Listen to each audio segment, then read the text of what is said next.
Hey there, language wanderers. Welcome to English Bloom, the place where we let your English unfold naturally, like a flower opening to the sun.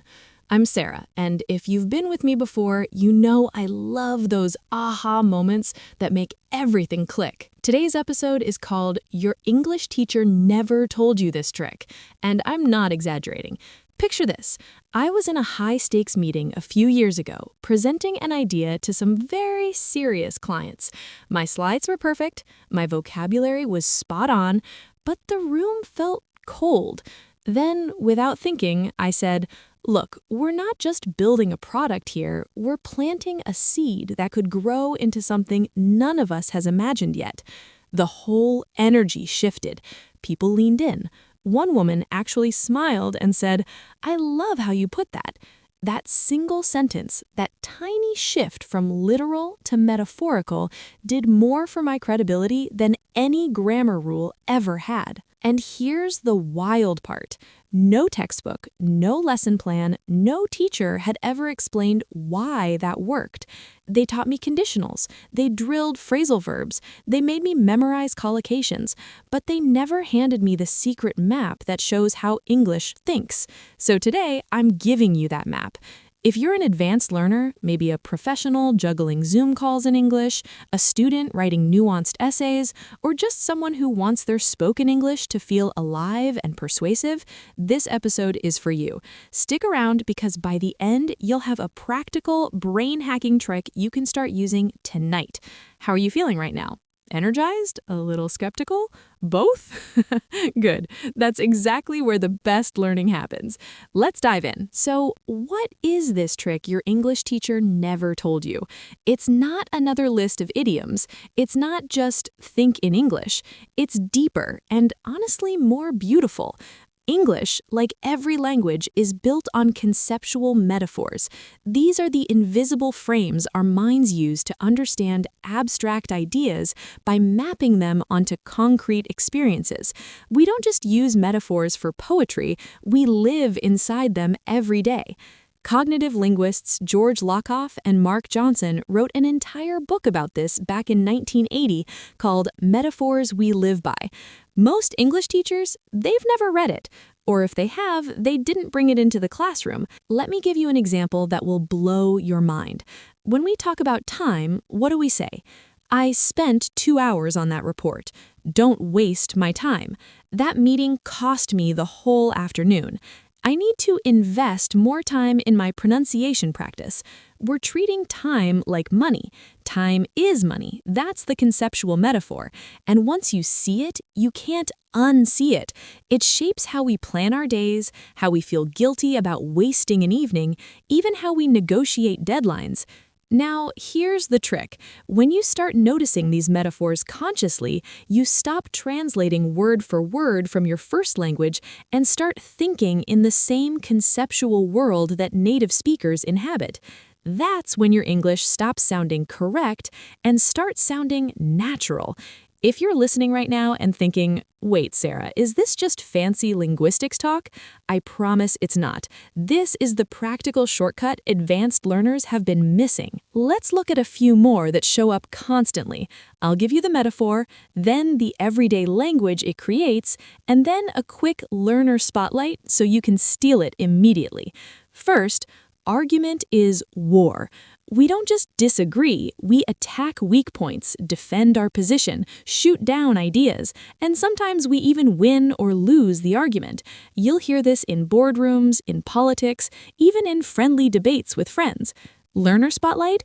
Next time you want to disagree politely but firmly, try, "I see where you're coming from, but I'd like to challenge that assumption before we move forward." Notice how challenge still carries that subtle battle flavor without sounding aggressive. Second, love is a journey. Relationships can be on the rocks. Couples can hit a dead end or decide to go their separate ways. We fall in love, not walk, not run. We fall, like it's gravity. We talk about where this is heading. This one is everywhere in songs, films, and late-night conversations. And when you start using journey language naturally, your storytelling becomes vivid and emotionally intelligent. Third, and this one is my favorite for professionals, life success is climbing or a journey upward. We climb the corporate ladder, reach new heights, fall behind, hit rock bottom, or rise to the occasion. Here's a quick personal story. Last year, I was mentoring a brilliant engineer from Vietnam. His technical English was flawless, but in meetings, he sounded flat. I taught him just this one metaphor. Instead of saying, we improved the system, he started saying, we took the system to the next level. Small change, huge difference. His manager actually pulled him aside and said, you're communicating with real vision now. Okay, enough theory. Here's the practical trick you can start using today. I call it metaphor mirroring. Step 1, pick one big conceptual metaphor that matters to the situation you're in. Step 2, instead of translating literally from your first language, pause for half a second and ask yourself, how would a native speaker frame this using the metaphor? Step 3, speak inside that frame. Example, you're explaining a difficult project at work. Literal translation in your head, this project has many problems and it's taking longer than expected. Metaphor version, we've hit some unexpected detours, but we're still very much on track to reach the destination. See how much warmer and more confident that sounds? Another powerful one for advanced discussions, ideas are objects or ideas are plants. We grasp ideas, hold on to them, plant seeds of thought, or watch an idea take root and flourish. Try this the next time you're in a debate. I really like the seed you planted earlier about remote work culture. It's starting to flourish in my own team. I still remember the first time I did this in a podcast interview. The host literally stopped and said, "You have such a beautiful way with words." And I was like, it's not me, it's the metaphor. Now, here's where it gets really interesting for us as global English users. These metaphors aren't universal. In some languages, time is seen as a river flowing towards you, not something you spend like cash. In others, arguments are dances, not wars. Understanding this difference is pure gold for cross-cultural communication. What if, and this is my favorite what if question, what if you started noticing the metaphors in your own first language and gently layered English ones on top? You don't erase your cultural lens, you expand it. That's when your English becomes truly bilingual in the deepest sense. Real talk moment, there was a period when I felt like an imposter speaking English, even though I'm a native. I was living in Seoul for a year and suddenly realized my Korean friends were using English metaphors more creatively than I was. They were borrowing our frames and making them their own. It humbled me and inspired me. That's the beauty of this trick. It's not about copying natives perfectly, it's about playing inside the same conceptual playground. Of course, every powerful tool has its traps. Biggest one, mixed metaphors. Nothing kills the magic faster than saying, we need to grab the bull by the horns and run it up the flagpole to see if it flies. Yeah, I've done that on air. Mortifying. Pro tip? Pick one metaphor per idea and stay inside it. Consistency feels elegant. Second pitfall, overusing them in very formal writing. In academic papers, you'll want to be more restrained. But in spoken English, meetings, presentations, networking, even dating, they're absolute gold. Third, practice in low-stakes situations first. Tell your best friend a story using the love is a journey metaphor. Record yourself explaining your weekend plans using time is money. The muscle memory builds fast. And here's a bonus advanced move for C1, C2 listeners. Combine metaphors with hedging and boosting. Instead of, I think your idea is good, try, I really like the seed you planted there. It could genuinely take us to the next level, though we might need to navigate a few detours first. See how the metaphor plus hedging creates nuance, warmth, and authority all at once? That's the level we're playing at now. All right, we're coming into the home stretch. Let's pull it all together.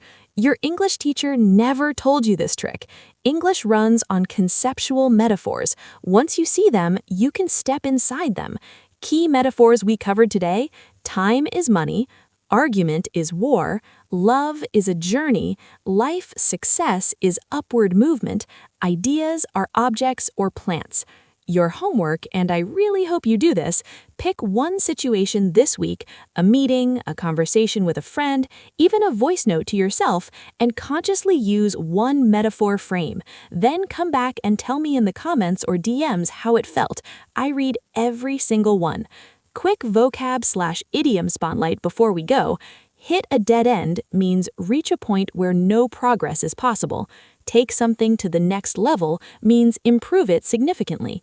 Plant a seed means introduce an idea that might grow later. On the rocks means in trouble, usually a relationship. Notice how each one carries the hidden metaphor we talked about. That's the bloom happening in real time. Before we wrap up, I have a question for you.